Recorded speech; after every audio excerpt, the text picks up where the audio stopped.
Bienvenidos a la segunda Caravana Talk de esta segunda edición online de Caravana Americana. Como saben, para nosotros es muy importante que los diseñadores logren ampliar sus fronteras, lleguen siempre más lejos en este mundo, y para lograr eso siempre es importante que estemos en una constante capacitación y en una constante mejora de nuestras prácticas. Así que esa es la intención principal de Caravana Talks. Suceden en todas nuestras ediciones y aquí en esta edición online lo que es muy padre es que podemos hacer talleres mucho más puntuales y con esta privacidad en este espacio en donde ustedes van a poder hacer preguntas a nuestros expertos. Así que no duden de participar. Tenemos aquí en Zoom el área de preguntas y respuestas que vamos a ir monitoreando. Vamos a dejar a nuestra ponente de hoy platicar, dar su taller y quizás ustedes puedan intervenir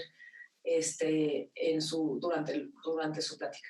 Les voy a presentar hoy a Anafer Montiel, que me da muchísimo gusto tener aquí con nosotros. Hola, Anafer. Hola. Yo les platico que ella es fundadora y directora de FTS Trading Department. Es una consultora en comercio exterior que tiene 6 años de experiencia y a través de la cual ha trabajado ya con más de 30 empresas mexicanas y de Latinoamérica para resolver todos sus temas de logística, de importación y exportación. Ella ha colaborado principalmente con empresas de diseño mexicano de todas las categorías. Ha trabajado con marcas que exportan barro hasta joyería, pasando por calzado. Y bueno, su misión es ayudar a estas marcas emergentes a exportar sus productos a los principales mercados que son Estados Unidos, Europa y América del Sur. Así que su experiencia radica preponderantemente en el análisis y la detección de oportunidades de mercado en el extranjero, y así como el cumplimiento de las regulaciones aplicables para cada producto y mercado. Así que, bueno, tenemos el gran honor de tener a Anafer con nosotros, que además es profesora en el Tecnológico de Monterrey, en el campus de Querétaro, y bueno, es asesora en temas de mercadotecnia también, comunicación y servicio al cliente. Así que las voy a dejar con Anafer para que ella también termine de presentarse.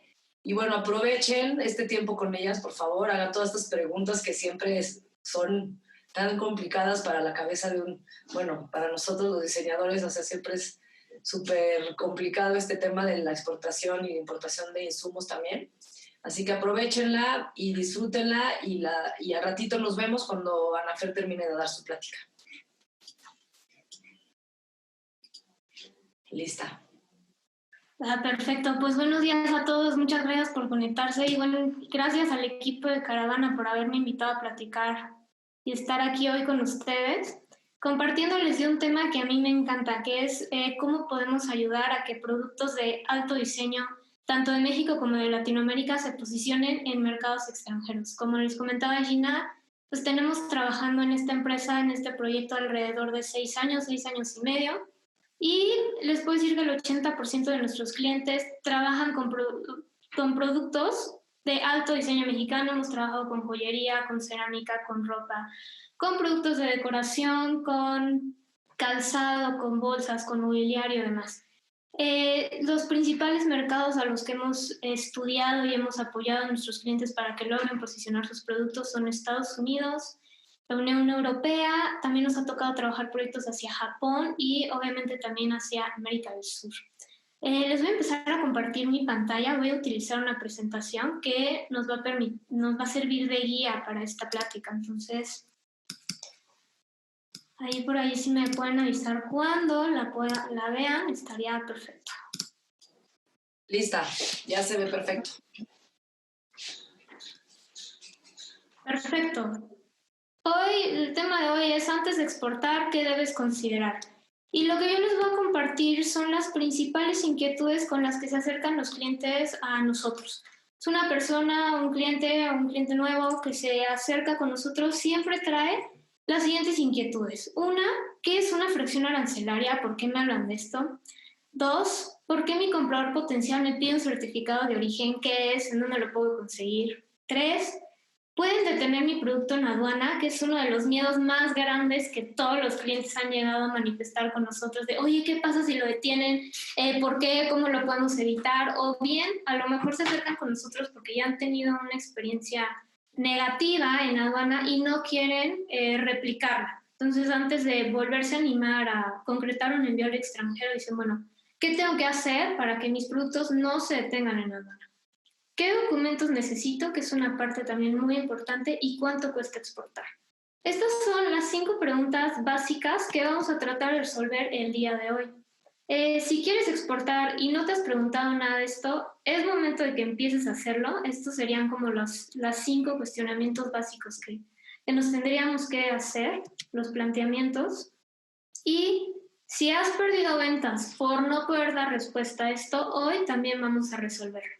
Me ha tocado trabajar con empresas que se acercan a nosotros y nos dicen, oye, es que fui a un trade show y ya tenía al comprador de la boutique o de la galería enfrente de mí y me empezó a preguntar si le podía dar un certificado de origen, si yo ya tenía listos los documentos que avalan el cumplimiento de las regulaciones del producto y me quedé callado.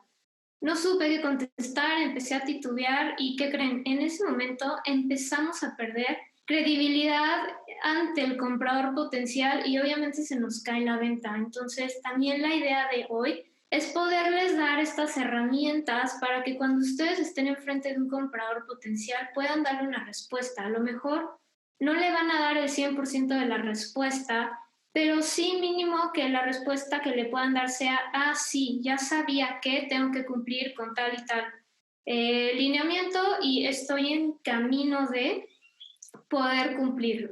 Entonces, eso es lo que vamos a estar revisando el día de hoy.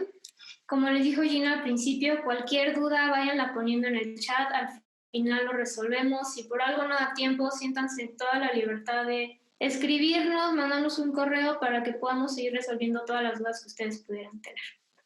Entonces, sin más, pues me voy a la primera pregunta. ¿Por qué me hablan de una fracción arancelaria? ¿Qué es? Seguramente a la mayoría de ustedes alguien les ha dicho que hay que identificar la fracción arancelaria del producto, que sin esta no podemos exportar, que es muy importante que la tengamos y que la tengamos bien y demás. Y nos quedamos con cara de, bueno, ¿qué es eso de la fracción arancelaria?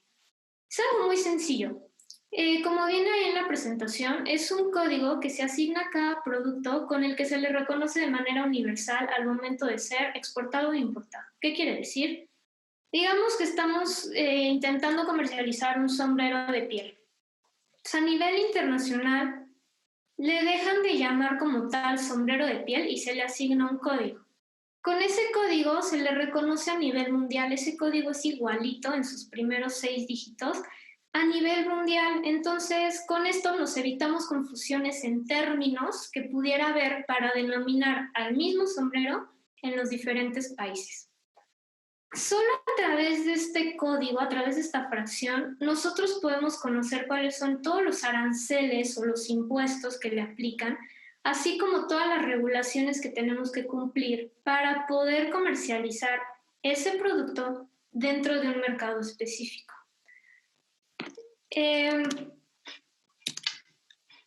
¿Cómo sé cuál es la de mis productos? Hay varios criterios de selección. Una es la función del producto como tal. Vuelvo a mi ejemplo del sombrero. Primero tenemos que identificar, bueno, ¿qué es realmente mi producto? Es un sombrero. ¿Cuáles son sus materiales? Es un sombrero y aquí yo les ponía un ejemplo, es un sombrero de piel. Estos dos componentes, la función del producto, o sea, su naturaleza y los materiales, es lo que nos va a guiar para poder ubicar la fracción arancelaria. Aquí yo les puse un QR code que si ustedes quieren pueden escanear con su celular para seguirme. Yo me voy a meter a esta página, que es la página en la que ustedes pueden empezar a identificar las fracciones arancelarias de sus productos para que las empiecen a tener como referencia. Y me voy a ir por el mismo ejemplo de los sombreros de piel. Entonces les voy a compartir otra página. Ahí me avisan cuando la puedan ver. Es esta, ¿ya la pueden ver?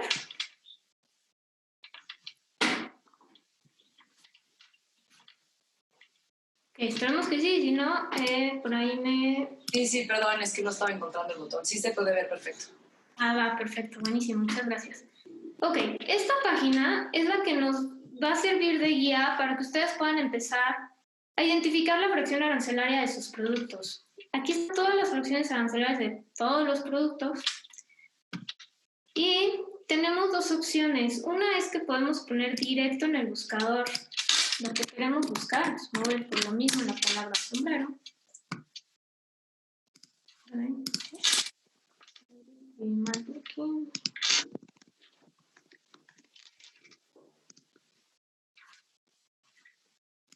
Qué raro, bueno, nos podemos ir a buscarlo también. Si no les aparece nada en el buscador, como es el caso que está pasando ahorita a mí, nos podemos ir a buscarlo por cada una de las secciones. Entonces, aquí tenemos, empieza, como están ordenadas las fracciones arancelarias, es desde los productos que encontramos en su estado natural, como productos del reino vegetal, hasta los productos más complejos que pudiera haber, como armas, como piezas de arte, por ejemplo.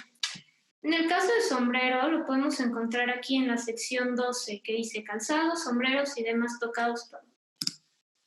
Lo seleccionamos, le damos clic y nos aparecen otra serie de categorías que son otra vez calzados, sombreros, paraguas, plumas, por ejemplo.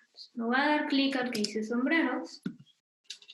Me dice, bueno, ¿qué tipo de sombreros? Hay cascos sin ahormado, hay cascos para sombreros, hay sombreros y demás tocados, trenzados o fabricados por unión de tiras o cualquier materia, hay sombreros y demás tocados de punto, los demás sombreros y tocados incluso guarnecidos y forros, fundas y demás. En este caso, por ejemplo, nosotros que queremos hablar de sombreros de piel y no está en ninguna otra de las categorías, podemos seleccionar esta que dice 6506 y aquí nos aparece, ok, los demás sombreros, cascos de seguridad o de caucho o plástico o de los demás materiales. Estamos hablando de sombreros de piel, no le aplica ni la primera ni la segunda opción, sería de los demás materiales. Volvemos a dar clic y aquí nos aparece de peletería natural, que son de piel. Si ven este número que nos da al final, que es lo que les estoy señalando aquí, es la fracción arancelaria que le corresponde a ese producto.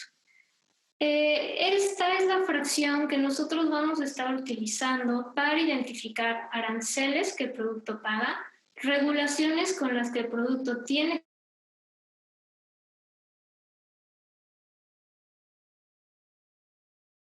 todos los documentos que vamos a utilizar para la exportación o la importación del producto. Entonces, la fracción se compone de la sección que nos va a dar el general del producto, a qué categoría en general pertenece este producto, el capítulo, que es lo que ya nos va a dar la denominación o la naturaleza del producto, que es un sombrero, y la partida y la subpartida, que nos van a hablar un poco más acerca de la composición del producto. Por eso les decía que los criterios que tenemos que tener en cuenta para poder identificar la fracción arancelaria de nuestros productos son su función y los materiales con los que está hecho. Para aquellas empresas, aquellos diseñadores que están fuera de México, que quieren conocer cuáles son los lineamientos con los que este producto tiene que cumplir para entrar a México, esto lo pueden ver en este mismo portal, en donde dice restricciones a la importación.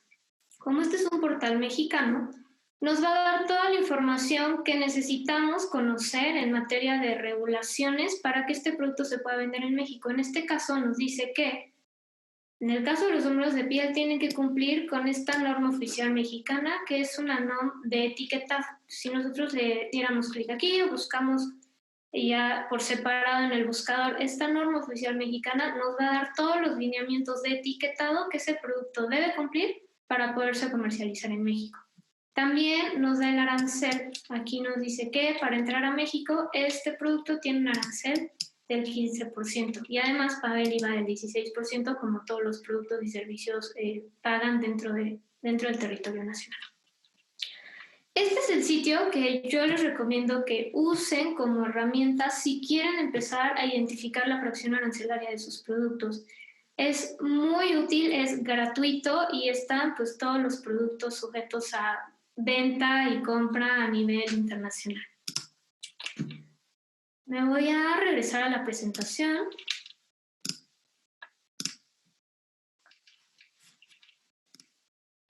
Listo. Entonces ya tenemos ahí el ejemplo de sombras de piel y de cómo podemos ubicar mejor una fracción arancelaria. Si bien nosotros podemos obtenerla, el único que tiene autoridad para validarla es el agente aduanal. Y esto lo hace al momento de realizar el despacho de exportación e importación. ¿Qué es el despacho de exportación e importación? El trámite legal que le da salida o entrada al producto a un nuevo país. Entonces, nosotros podemos ubicar la fracción arancelaria. Ustedes también los invito a que empiecen a identificar la fracción arancelaria de sus productos y una vez que lo tengan, con base en esa fracción podemos consultar los aranceles, las regulaciones, pero el agente aduanal al final es el que nos la va a validar al momento de realizar el trámite o el despacho legal. No se preocupen porque si siempre me lo preguntan los clientes, oye, pero ¿qué tal que cambia la fracción y entonces cambian todos los impuestos y cambian todas las regulaciones? No. Si hicimos bien este trabajo de ir identificando paso a paso, bueno, en qué categoría se ubica mi producto, de qué es en sí el producto y cuáles son los materiales que conlleva, nos va a dar el número correcto a 6 dígitos. Y ese número correcto a 6 dígitos es el que nos va a dar todo el tema de impuestos y regulaciones y demás. No se preocupen si no llegan a los 8 dígitos que vimos en el sitio que les enseñé que tenía la fracción. Esos últimos dos son más ya para identificar de manera puntual qué es el producto, pero en sí lo que nos habla de impuestos y regulaciones son los primeros 6. Y si seguimos bien el caminito, no tenemos por qué perdernos y no tiene por qué cambiar la fracción que nos va a decir el agente aduanal que le corresponde a nuestros productos. Con la fracción, entonces, nada más para resumir el punto de la fracción, lo que identificamos son impuestos y regulaciones, por eso es tan importante y por eso siempre estamos escuchando hablar de la fracción y todos los compradores potenciales nos van a empezar a pedir la fracción arancelaria de los productos para que ellos a su vez puedan validar en los mercados de destino cuáles son los aranceles aplicables y las regulaciones con las que hay que cumplir. Una vez que vimos esto de la fracción, me voy a pasar a la pregunta 2, que es ¿por qué mi comprador potencial me pide un certificado de origen? ¿O por qué me han hablado tanto de los certificados de origen? ¿Qué son? Pues como su nombre lo indica, un certificado de origen es un documento que acredita que la mercancía que queremos nosotros vender o comprar es originaria de un determinado país que cumple con todos los lineamientos necesarios para ser considerada como originaria. Gracias a los tratados de libre comercio que hay entre países, con este certificado podemos obtener una reducción en el arancel, que es el impuesto de importación que le aplica al producto. O no solo lo podemos llegar a reducir, lo podemos llegar a eliminar por completo. Entonces, digamos que si estamos intentando mandar bolsas a España y por decir algo, el arancel aplicable es de un 15 o 10% sobre el valor de mi factura que tendría que pagar, ya sea yo como exportador o mi comprador, que es algo que vamos a platicar más adelante, dependiendo de la negociación que tengamos. Si nosotros presentamos este documento, que es el certificado de origen, ese arancel se baja. O sea, mi impuesto queda como el 0%. En otros países a lo mejor no se llega a tener un 0%, pero si estaba en un 15% lo podemos bajar a un 3 o un 5%, por ponerles un ejemplo. Por eso, todos los compradores potenciales, de las primeras preguntas que nos van a decir es, oye, ¿me puedes dar un certificado de origen? Y la respuesta tendría que ser que sí. Hay varios tipos de formatos de certificados de origen y es aquí en donde a veces nos empezamos a perder o a complicar y sobre todo en aquellas marcas que trabajan con productos o con componentes artesanales empieza a ser un poco complicado el tema del certificado de origen. Los tipos de formatos que tenemos es el de libre reproducción. Este es el formato más sencillo que hay. Es un formato que nosotros buscamos en internet y descargamos y el exportador completa. No es necesario pedir ninguna autorización de economía, ni validar ninguna información con ninguna autoridad. O sea, ustedes lo descargan, buscan certificado de origen de México, Costa Rica, por ejemplo, y nos va a aparecer el formato para descargar y para completar y no tenemos ningún problema. En el caso de Estados Unidos, y gracias al TEMEC, ahora ya ni siquiera es necesario un formato específico de certificado de origen. Ustedes como exportadores pueden en un documento o en la misma factura del envío declarar la mercancía como mexicana y no tenemos ningún problema para que se pueda exportar y que se pueda eliminar ese arancel de importación que le pudiera aplicar al producto. Cuando empezamos a tener un poco de más barreras para este certificado es cuando tenemos que utilizar uno de formato controlado. Estos certificados de formato controlado tienen que ser validados de manera previa por la Secretaría de Economía y previo a esto tenemos que haber hecho un registro de productos elegibles. ¿Esto qué quiere decir? Si vamos a estar enviando joyería a Japón, por ejemplo, Economía nos dice, ok, quieres enviar productos de joyería a Japón y quieres un certificado de origen para evitar el pago de aranceles. Yo lo que te voy a pedir es que primero me digas cuáles son todas esas piezas de joyería que vas a mandar y que de cada pieza de joyería me demuestres que realmente cumplen con los parámetros para poder ser considerados como productos mexicanos. Una vez que nosotros somos capaces de demostrarle a Economía, que en la siguiente slide les voy a decir qué información es la que nos pide Economía, Economía nos dice, ok, sí, tus productos cumplen con los criterios para ser considerados como mexicanos y nos va a dar un número de registro por cada uno de los productos que nosotros queremos empezar a comercializar en los países que requieren de este tipo de formatos. Los países que requieren este tipo de formatos son todos los miembros de la Unión Europea, los países ALADI, entre los que están Paraguay, Perú, Uruguay, Chile, Colombia, Ecuador, Brasil, los países TTP, que son Brunei, Malasia, Singapur, Nueva Zelanda, Australia, Japón y Panamá.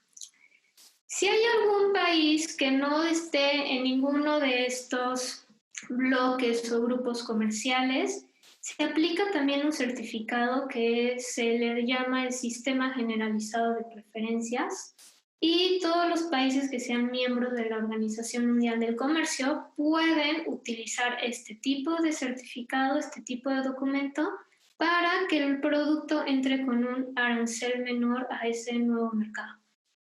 Entonces, les voy a enseñar cuál es la información que por lo general pide la Secretaría de Economía para que se pueda hacer un registro de producto. Nos pide el nombre y la descripción del producto, el peso y el precio fábrica. Hasta aquí jamás hemos tenido problemas. En donde se empieza a complicar es en la relación de insumos y proveedores. Y como les decía, esto se complica cuando tenemos un componente artesanal. Porque Economía nos dice, bueno, estás mandando joyas y me dices que llevan, voy a inventar algo, llevan una perla. Necesito que esa perla tú me digas quién te la vendió, quién la trabajó y cómo están dados de alta ante el SAT. Ustedes saben que cuando se trabaja con artesanos, esto a veces es casi imposible de obtener. Me ha tocado también trabajar con producto, con mobiliario, y llevan algún acabado especial, con algún barniz o alguna pintura especial que consigue directamente el taller de artesanos. Entonces tenemos que regresar con el artesano y preguntarle, oye, ¿de dónde sacas el barniz? ¿De dónde sacas la pintura? ¿Quién es el proveedor? Y todos estos elementos de la cadena de suministro son los que a veces se nos empieza a complicar obtener la información o recopilar todos estos datos, y cuando queremos ingresar el trámite de Economía y no le damos toda esta información, nos empiezan a rechazar el trámite. Nos dicen que tenemos la información incompleta, que no se puede demostrar que el producto es mexicano y que por lo tanto no nos pueden dar el número de registro, y sin el número de registro no podemos obtener el certificado de origen. Una sugerencia, recomendación que yo les doy es que empiecen a mapear y a tener muy en claro cuáles son todos los componentes o elementos dentro de su cadena de suministro, por muy sencillos o muy complejos que puedan llegar a ser. De cada producto, conocer cuáles son todos sus insumos y quiénes son mis proveedores de esos insumos.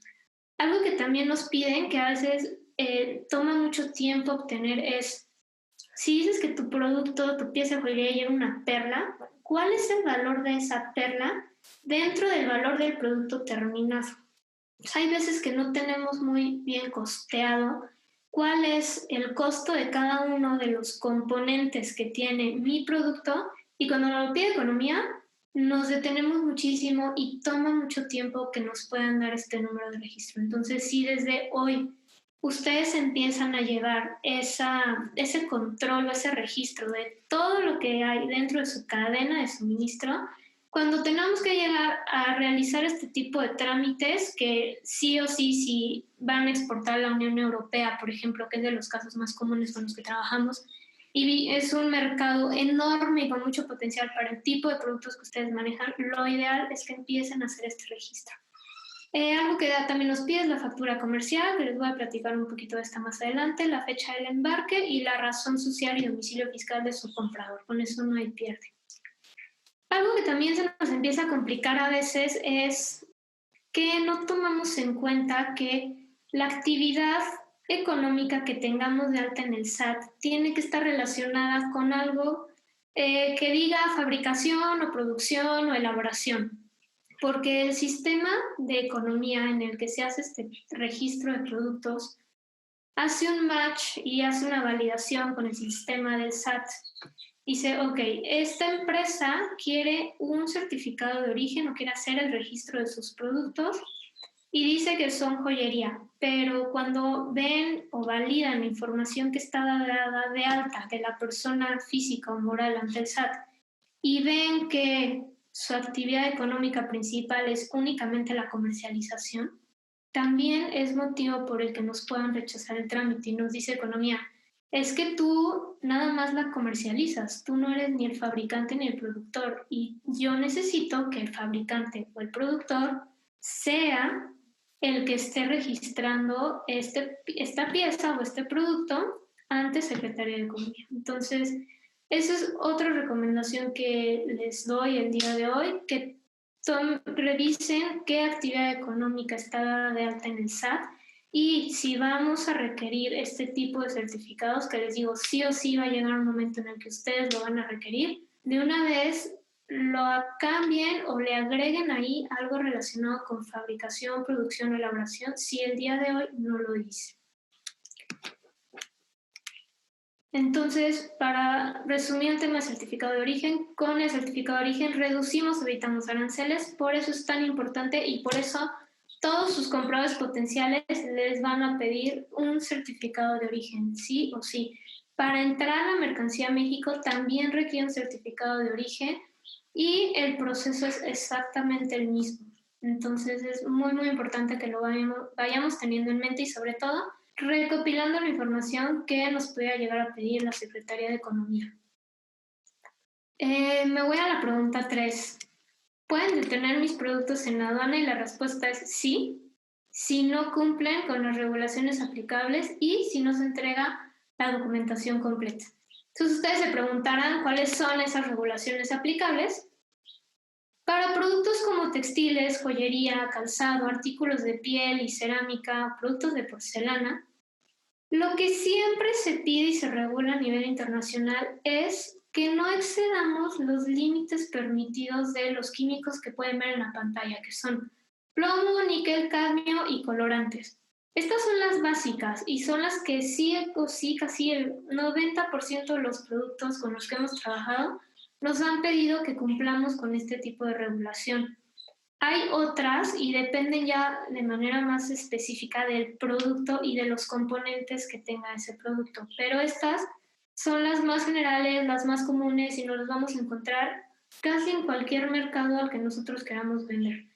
Que podamos comprobar que nuestros productos están libres o que no excedan los niveles máximos permitidos de plomo, níquel, cadmio y colorantes. ¿Cómo se hace esto? Hay laboratorios especializados que se encargan de hacer las pruebas a los productos y corroborar que no excedamos estos límites permitidos. Lo que nos entrega el laboratorio es un reporte, o sea, nosotros enviamos las muestras, háganse a la idea que estas muestras pues se van a perder. El laboratorio hace una gran cantidad de pruebas a cada una de las piezas, quedan en un estado inservible y nos dice el laboratorio, de todas las pruebas que hicimos, tus productos sí cumplen con la regulación en cuanto a plomo, en cuanto a níquel, cadmio y demás, y nos entregan un reporte. Ese reporte por lo general tiene validez de 1 año y cada vez que hagamos un envío, lo tenemos que estar adjuntando junto con el resto de la documentación que le vamos a estar enviando a nuestro cliente. Entonces, con esto ya nuestro cliente se queda seguro y más tranquilo de que sí cumplimos con estas regulaciones. Ahora, hay algunos países para los que no es una limitante el que la mercancía salga de aduana si no llega con este reporte de laboratorio. Si la dejan salir de aduana, no la detienen ahí, no en todos los países, en algunos, pero cuando el comprador quiere empezar a comercializarla, es ahí en donde empieza a tener el problema, porque hay países que sí les piden a los compradores, a los comercializadores, que demuestren que el producto es seguro y que está libre de estos químicos. Entonces, por eso también su cliente se los va a pedir sí o sí, porque es una regulación que él a su vez tiene que cumplir para poder comercializar las piezas. La siguiente regulación que sí es causal de que un producto se quede detenido en aduana es el etiquetado. En el caso de las marcas que quieran traer producto a México, México es uno de los países más piquis, por decirlo de alguna manera, en temas de etiquetado. Tenemos normas oficiales de etiquetado para casi todos los productos. Y si no llega la mercancía debidamente etiquetada en aduana, se abren las cajas, hay una revisión y se ve que no está etiquetada de acuerdo a la norma oficial que le correspondía a ese producto, sí es causal para que no lo dejen salir de aduana y tenemos opciones. O sea, no, tampoco es de que perdamos el embarque o perdamos la mercancía y ya no se puede hacer nada.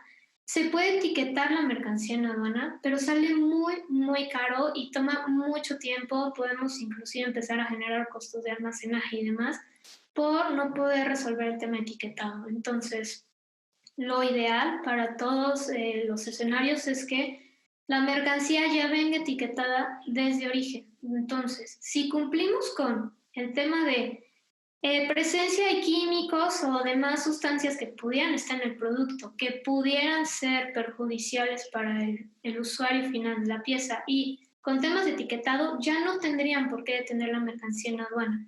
Ahorita les voy a platicar acerca de los documentos que tienen que acompañar cada envío que hagamos al extranjero, pero si cumplimos con estas dos, que son las regulaciones que están más presentes en el tipo de producto que ustedes manejan, la verdad es que ya no deberían de tener ningún problema en aduana.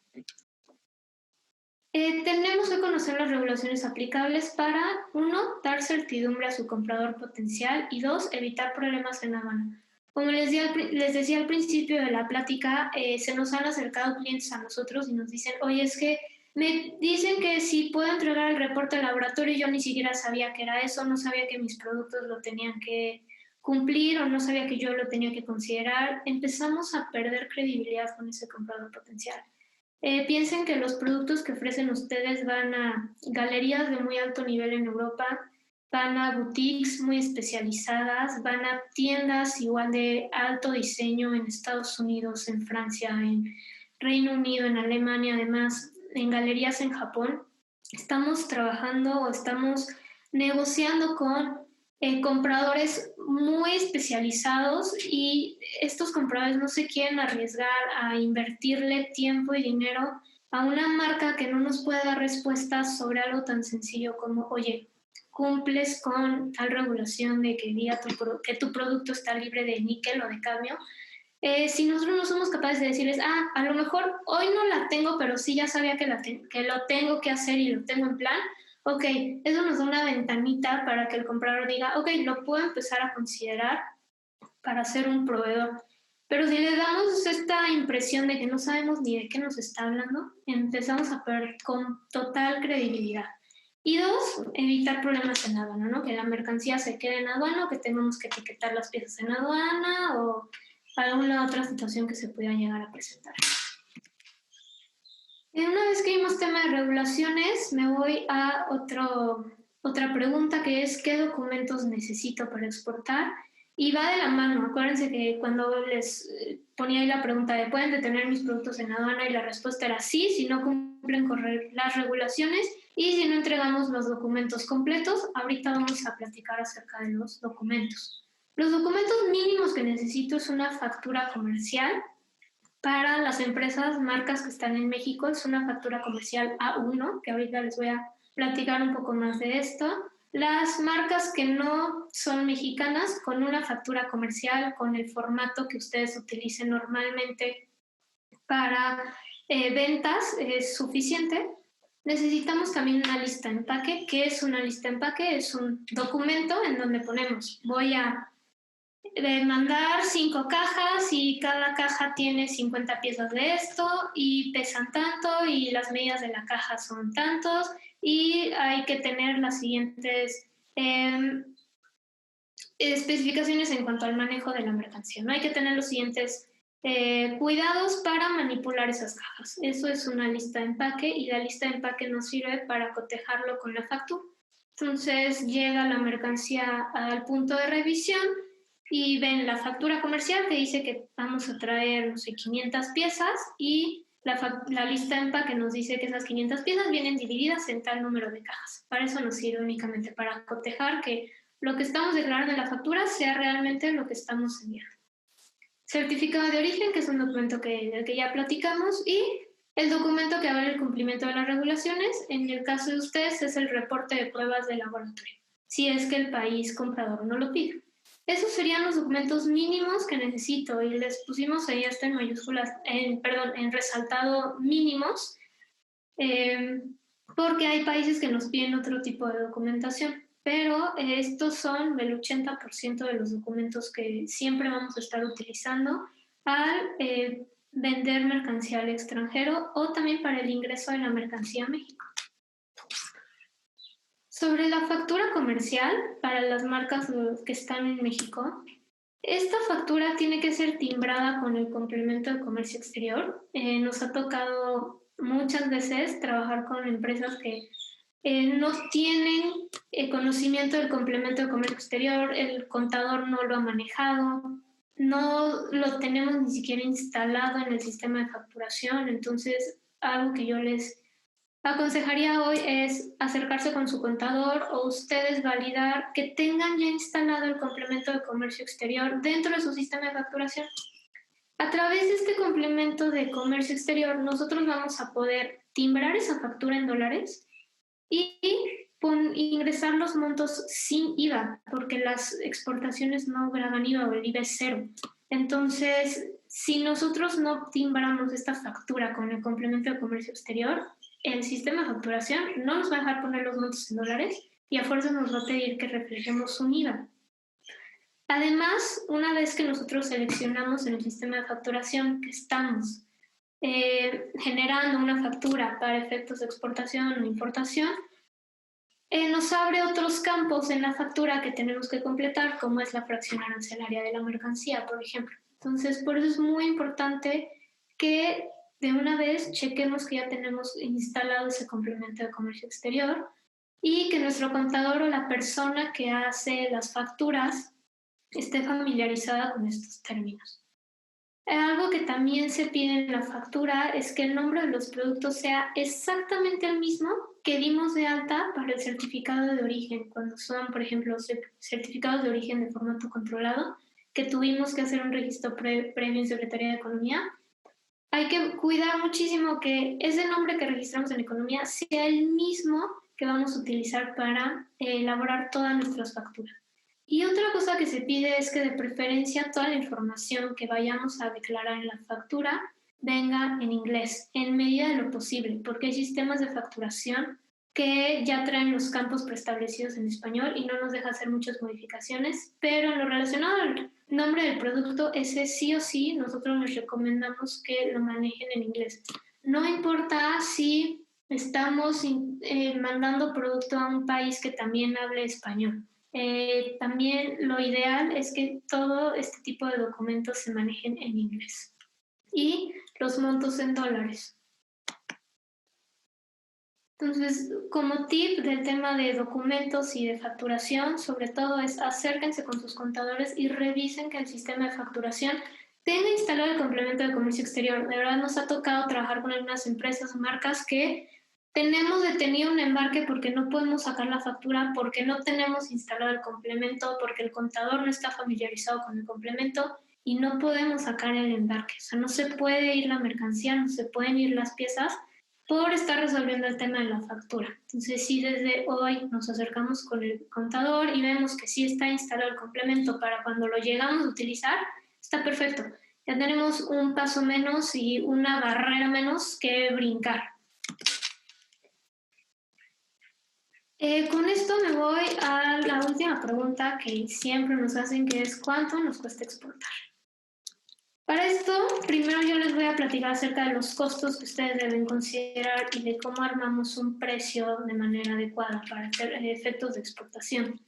Algo que yo siempre les digo a nuestros clientes es que tengamos listo o preparado un precio fábrica. ¿Qué es un precio fábrica? Es el costo de mi producto más todas las adecuaciones que yo le tenga que hacer para efectos de exportación, que pueden ser el etiquetado, el embalaje especial, las pruebas de laboratorio inclusive, o sea, todas esas adecuaciones que le tengo que hacer a mi producto de acuerdo a lo que me pide el mercado de destino, más un porcentaje de utilidad. Ese va a ser nuestro precio fábrica, ese es con el que nosotros podemos empezar a negociar y de ahí en adelante los costos dependen de lo que les voy a enseñar en la siguiente diapositiva.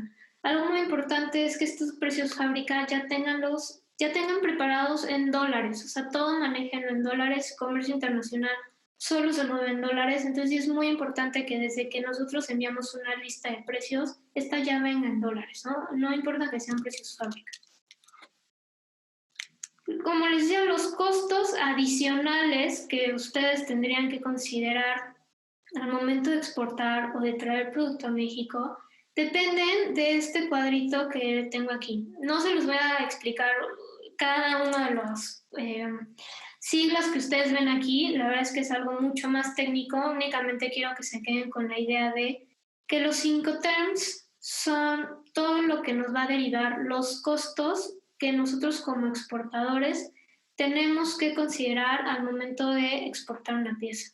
Los Incoterms, como ven ahí en la diapositiva, son un conjunto de reglas que se utilizan en comercio internacional que delimitan todos nuestros costos y responsabilidades. Entonces, de cada una de las partes, dependiendo del Incoterm que nosotros negociemos con nuestra contraparte, se van a derivar todos los costos y las responsabilidades que tenemos que cumplir. Un precio fábrica, por ejemplo, que es el que les mencionaba en la diapositiva anterior, es el EXW, que es el primero que tenemos aquí, y que nos dice que nosotros como exportadores, o sea, todos los puntitos naranjas son los de los exportador o vendedor, solo nos vamos a encargar del embalaje. Y de ahí en adelante, de todo el proceso de exportación se va a encargar mi cliente. Este es el escenario ideal para cualquier empresa que quiera empezar a exportar o importar. O sea, yo no hago nada, le pongo el producto sobre los pallets, en las cajas y mi comprador se va a hacer cargo de absolutamente todo. Este es el escenario que todos quisiéramos. En la vida real es el que menos pasa.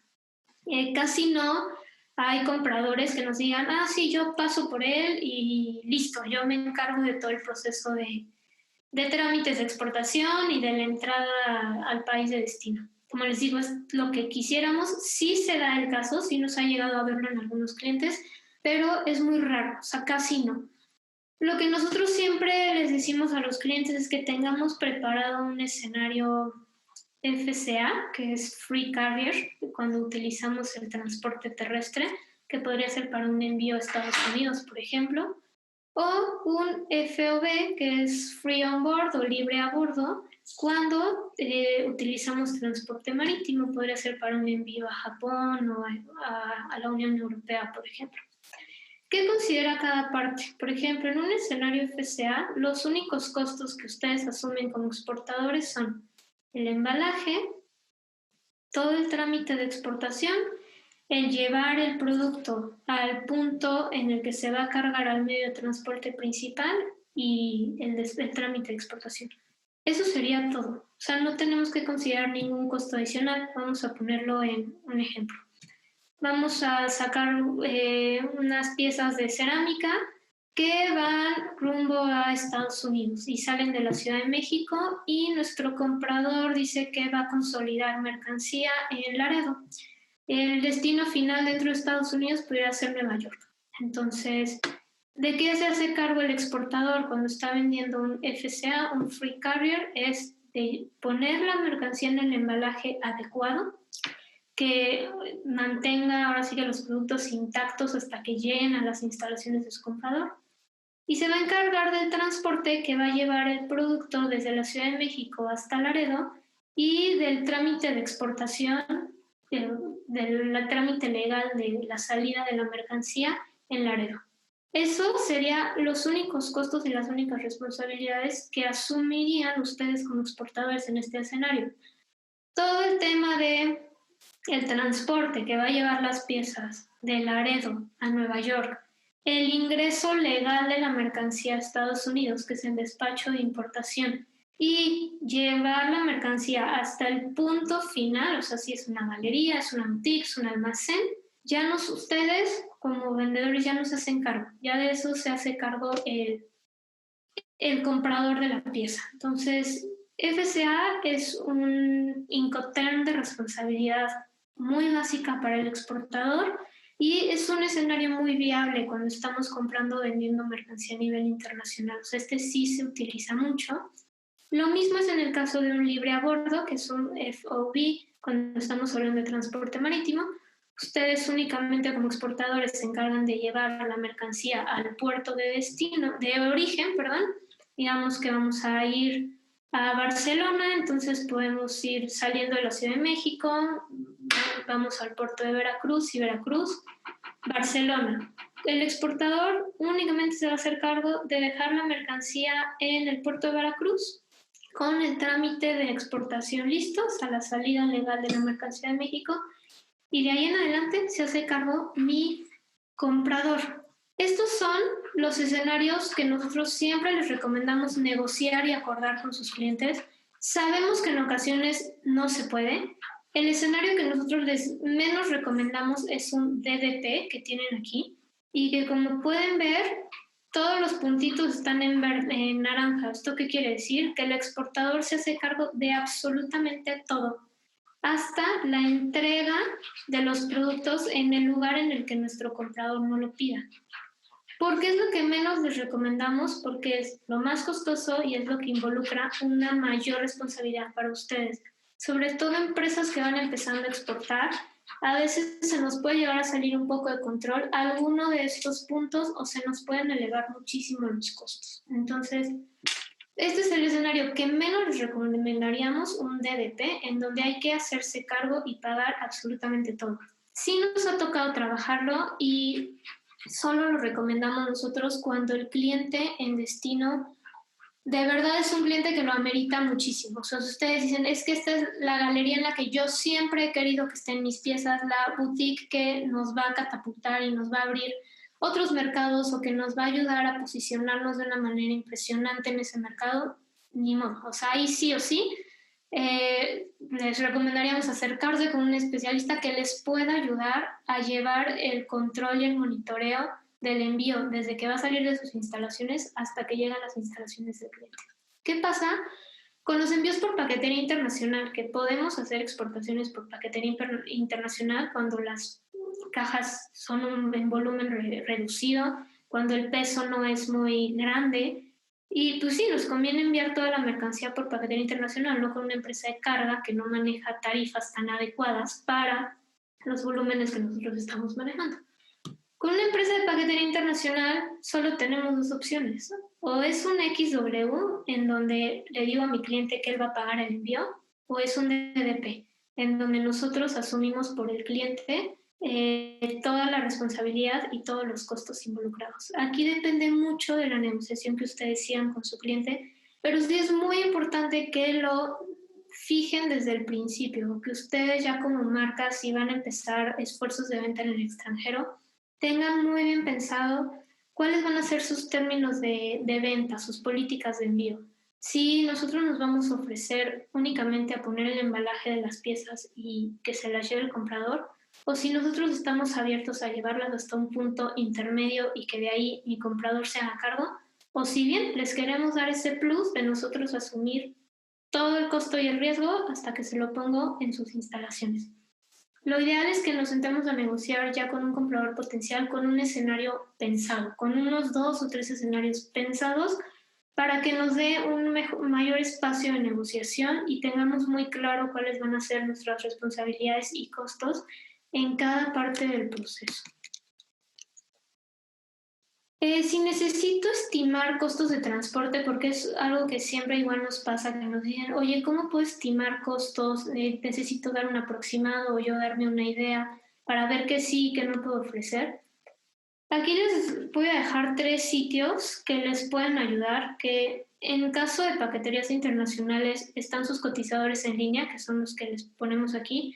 Está el de FedEx, el de UPS y el de DHL.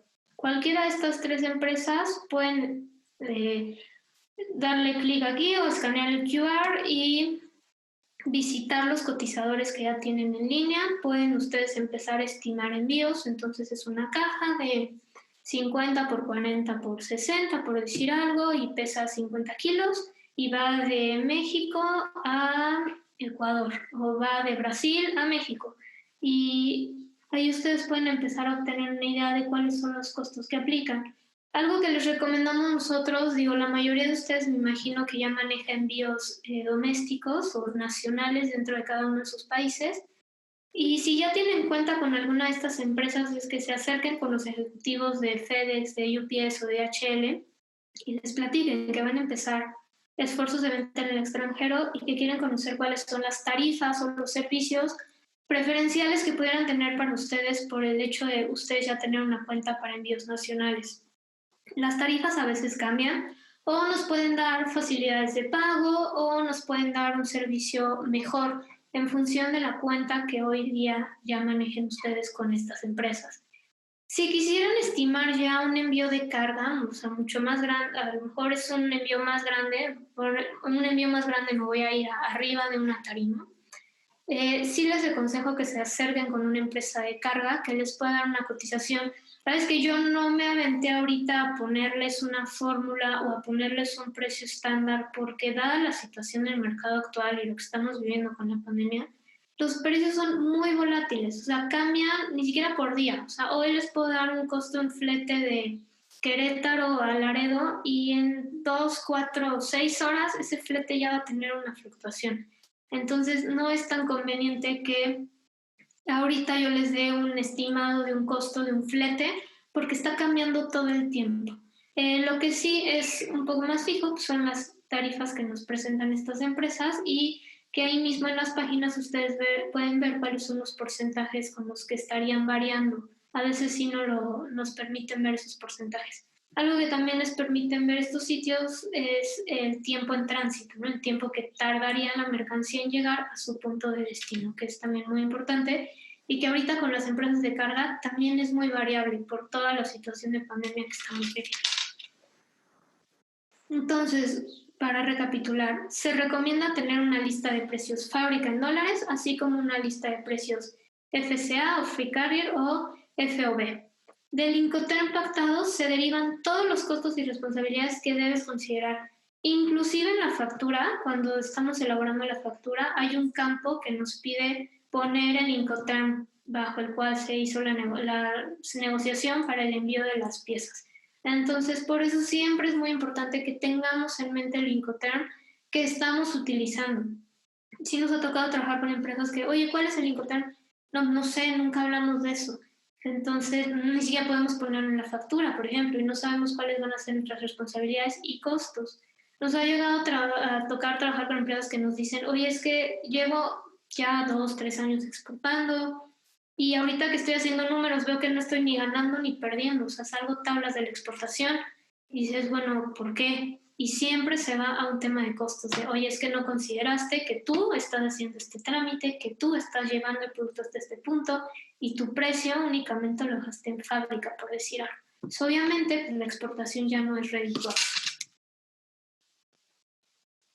Pues con esto termino ahora sí que las 5 preguntas principales que nos hacen los clientes o los principales pláticas iniciales que tenemos con cualquier cliente que se acerca con nosotros. Ahora sí que ya lo revisamos y que ustedes lo conocen un poco más, pues yo los invito a que se animen a ir más allá de sus fronteras. La verdad es que este tema de exportación a muchos nos da miedo, no se preocupen, es mucho más sencillo de lo que parece siempre y cuando tengamos todas estas herramientas y estos conceptos que hoy les presentamos muy amarrados y muy en claro, ¿no? Para que nada nos saque de control, ni nos desanime, ni nos deje como con incertidumbre. De mi parte, pues sería todo. Muchas gracias. Wow, Ana Fer, mil gracias. Fue de lo más práctico que he visto. Y súper descriptivo. Tenemos un par de preguntas que nos hicieron durante el tiempo de tu plática y no quería interrumpirte. Una persona pregunta, ¿el certificado de origen entonces no es obligatorio? O sea, ¿funciona como solo para reducir aranceles? No es obligatorio, no es de que llegue la mercancía a aduana sin el certificado de origen y no la dejen pasar, no pasa nada, pero sí va a pagar aranceles. Y la verdad es que hoy día es medio, pues no sé, o sea, se me hace muy difícil pensar un escenario en el cual una empresa no mande un certificado de origen. Sí, con esto nos podemos ahorrar un arancel, que es un pago de impuestos, que a veces sí llega a ser muy elevado. Entonces, por eso siempre lo ponemos como documentos que sí o sí debemos considerar. Ahora, ¿cuánto cuesta un certificado de origen? Es gratuito, todo el trámite es gratuito. Ah, ok, perfecto, es un trámite gratuito, qué buena noticia. Sí, es gratuito. Ok, entonces, otra preguntita que nos hace Ilana Kraus, dice, ella produce bolsas de piel, ¿estas necesitan pruebas de laboratorio?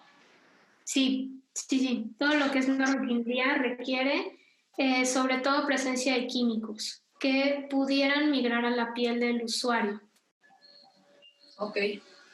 Y bueno, otra, Joana Valdés nos pregunta si es necesario estar dados de alta en el padrón de exportadores. No, de hecho, los únicos productos en México que requieren un padrón de exportadores son cacao, tequila y tabaco. Lo que sí es cuando vamos a importar, o sea, traer productos de otro país a México, ahí sí tenemos que estar dados de alta en el padrón de importadores. Pero para salir de México no es necesario ningún padrón. Ok, que si tienes algún laboratorio que recomiendes. Nosotros trabajamos con 2, uno que es Bureau Veritas, que ellos están en Puebla, y otro que es Intertrek. Ellos tienen laboratorios en varios puntos de México. Con ellos se pueden acercar y a ver todo el tema de las pruebas y están muy familiarizados en trabajar con productos de consumo, porque los demás laboratorios se van más por productos industriales. Ok. Ahorita nos puedes escribir en el chat el nombre de las 2 empresas. Sí. Luego Sandra Ramírez nos pregunta, ¿puedo exportar si estoy dada de alta como persona física? Sí, sin problema. Sin problema. Y tengo otras preguntas acá arriba. Por ejemplo, aquí es una persona que trabaja con artesanos, pero que importa los insumos, ¿no? Entonces dice, si el insumo es importado, está trabajado artesanalmente aquí en México y luego lo quiero exportar, ya con mano de obra mexicana, obviamente, ¿qué certificado de origen tendría? Es el mismo certificado de origen del que platicamos, lo único es que se declara cuando hacemos el registro ante Secretaría de Economía, declaramos que hay insumos que no son mexicanos, pero como toda la mano de obra se hace en México e inclusive el diseño de la pieza me imagino que se hace en México, no tenemos ningún problema. Ok, entonces muchos tienen la duda de dónde puede expedir su certificado de origen. ¿Dónde lo pueden? Certificado de origen, el de formato controlado, que es el que requerimos para la Unión Europea, por ejemplo, se hace a través de un portal que se llama Ventanilla Única de Comercio Exterior. A través de este portal se hacen todos los trámites relacionados con comercio internacional Es un trámite gratuito. Dentro de Ventanilla Única seleccionamos nosotros trámites de Secretaría de Economía y ahí nos va a abrir certificados de origen y ahí seleccionamos primero registro de productos elegibles y 2, una vez que está listo el registro, la validación del certificado. Ok. Supongo que tú das estos servicios también, ¿no? Sí, nosotros los podemos asesorar en todo el trámite. De hecho, nosotros hemos llegado a hacer el trámite para algunos de nuestros clientes que lo requieren, sobre todo porque es mucha información técnica que nos llegan a pedir a veces de los productos. Entonces, de cada insumo, su fracción arancelaria y demás, y es parte de lo que nosotros hacemos. Ok. Nos están preguntando si tiene coste, nos habías contestado que no.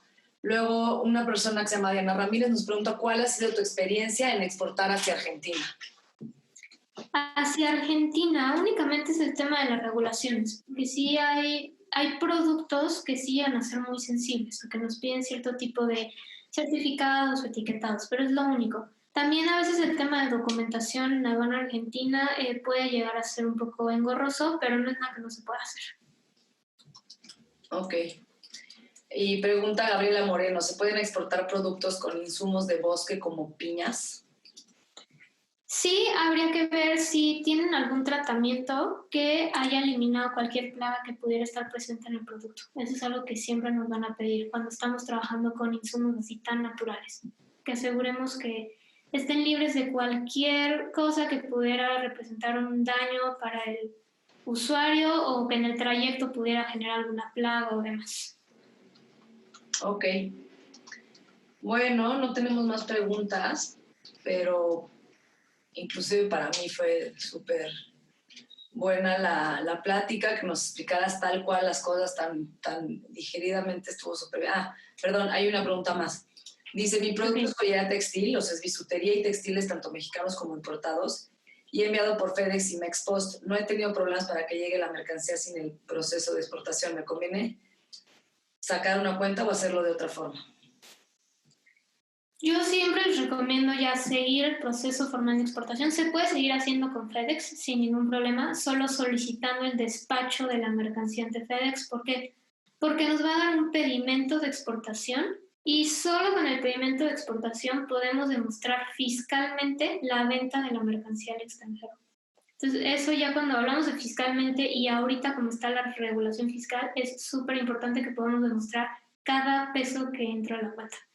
Sí, por eso les recomendaría, sí pueden seguir con FedEx, pero pidan el despacho formal de la exportación. Déjame comentar este punto del despacho con pedimento individual, porque es un tema. O sea, ustedes no pueden exportar sin IVA y luego no pagar ese IVA si no tienen este documento de exportación individual. Sin embargo, cuesta. Este pedimento de exportación individual cuesta alrededor de 1,000 pesos, ¿no? Sí, es correcto. Cada empresa de paquetería lo maneja diferente. Inclusive ya con las empresas de carga lo incluyen en los honorarios que van a cobrar de gente aduanal y demás. Pero sí es importante que lo tengan. Exacto, entonces es a nivel fiscal. Si tú exportas vía FedEx y no declaras que estás exportando, a la hora que tengas que hacer una auditoría con Hacienda te va a decir, oye, todas estas exportaciones que hiciste no pagaste IVA o no te pagaron IVA, y entonces lo debes porque no tienes comprobante de que hiciste una exportación formal o una exportación con pedimento individual. Exactamente. Es que ese ha sido un tema porque me he peleado hasta con los de ProMéxico porque Sí.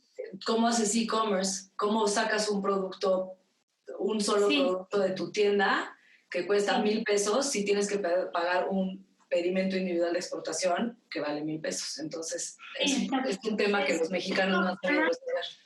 Pero igual, por ejemplo, también hay veces que queremos acceder a algún programa de apoyo para exportadores, que hay muchos, de a nivel gobierno federal, o gobiernos estatales, otros organismos de promoción, y nos dicen, bueno, ya eres una empresa exportadora porque ya has hecho envíos, pero necesito que me lo compruebes, y solo lo puedes comprobar con el pedimento. Entonces, igual nos ha tocado trabajar con empresas que para acercarse y pedir estos programas de fomento o apoyos, pues nos piden comprobar que somos una empresa exportadora y nos piden los pedimentos de las exportaciones que ya hicimos. Sí, no, ese es un tema a resolver importante, que hasta la Cámara de de e-commerce, de venta en línea mexicana, es un tema que ni siquiera tenía como en la mira y que cómo es posible, eso no se puede vender menudeo al exterior y además estar fiscalmente correcta. En fin. Exactamente. Bueno, nos está preguntando Lili Carrillo si el e-commerce, ella está comentando que sí, con el e-commerce, pues pieza por pieza es otro tema. Y Diana Ramírez, esta es la última pregunta porque sí se nos está acabando el tiempo. Dice, fabricamos sandalias y queremos exportar a Argentina. Después del registro en Hacienda, ¿qué pasos me recomiendas seguir y si tú nos puedes asesorar? Sí, nosotros los podemos asesorar con mucho gusto. Ahorita que ya hicieron su registro ante el SAT, es para Argentina empezar a recopilar toda la información que ocupamos para el certificado de origen. Entonces, empezar a llevar así que el seguimiento de la cadena de suministro, cuáles son todos los insumos que utilizan esas sandalias y empezar a llevar ese expediente de estos son los insumos, estos son los proveedores de los insumos y empezar a armarlo de esta manera. Es lo que nos puede acortar muchísimo el proceso del trámite. Ok, buenísimo. Cayó una última pregunta, a ver qué dice, si te da tiempo a contestarla. Dice, Sí. si no tengo BUSEM, B-U-C-E-M, ¿puedo exportar? Es la ventanilla única de comercio exterior, sí, lo pueden hacer sin problemas, si no tenemos que hacer ningún trámite ante ventanilla. Si van a exportar a través de una empresa de paquetería internacional, ellos se encargan de estos trámites a través de su sistema, pero si vamos a exportar a través de una empresa de carga, ellos sí nos van a pedir que estemos dados de alta ante ventanilla única de comercio exterior. Igual es gratuito, entonces solo hay que darse de alta con la FIEL y listo, no tenemos ningún problema. Bueno, creo que ahora sí respondimos a todos los presentes. Fer, mil gracias por tu tiempo y a quienes nos estén viendo no duden en contactarla, ya vieron que es súper profesional y que tiene mucha paciencia para atendernos a nosotros diseñadores emergentes que estamos apenas aprendiendo a exportar. Sí. Así que, bueno, te dejo despedirte. Vale, pues perfecto. Muchas gracias por conectarse, gracias por invitarnos y a sus órdenes para lo que necesiten. Mil gracias. Te están dando las gracias y te están diciendo que fue una súper buena plática. Nos estamos viendo. Que te vaya muy bien. Gracias. Bye. Para quienes no pudieron ver completo el video, pueden ir a Facebook y estuvo en Facebook Live y ahí se va a grabar. Así que pueden volverlo a ver cuantas veces quieran. Bye, Ana Fer, gracias.